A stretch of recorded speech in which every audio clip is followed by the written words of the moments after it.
নমস্কার, আপনারা দেখছেন আধ্যাত্মিক ভারত। ভারত পৃথিবীর শান্তির কথা বলে। একজন মুসলমান বন্ধু হিন্দু বন্ধুর বাড়িতে বেড়াতে গেছে, রোজা মাস। তো হিন্দু বন্ধু অনেক কিছু খাবার জোগাড় করেছে। বলছে, আয় বন্ধু, দুজনে খেয়ে নিই। বলছে, না না, আমি খাবো না, আমার রোজা রেখেছি। বলছে, কী হয়েছে, দুজনে একসঙ্গে খেয়ে নেবো, এখানে কে দেখছে, তুই জানবো আর আমি জানবো? বলছে, না, কেউ না জানলেও আল্লাহ ঠিক দেখতে পাচ্ছি, কেউ না দেখতে পেলেও, অতএব আমার পাপ হবে, গুনাহ হবে।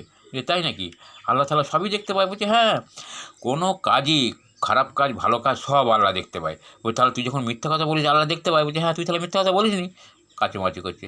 তুই যখন দুর্নীতি করিস, লোক ঠাকাস, ঘুষ খাস, সুদ খাস, তখন আল্লাহ দেখতে পাই? বলছে, হ্যাঁ, দেখতে পাই। তাহলে এইসব কেউ তোদের জাতিতে কেউ এসব করেনি? তাহলে তো তোদের জাতি তো বিরাট সৎ। তোদের যদি মনে মনে এই ভয়টা থাকে যে আমি যে কোনো কাজ করি আল্লাহ দেখতে পাই, তাহলে তোদের সব খারাপ কাজ থেকে তোদের বিরত থাকা উচিত, এবং বিরত থাকাটাই হচ্ছে আজকে রোজার সার্থকতা। ধন্যবাদ, আজ এই পর্যন্ত।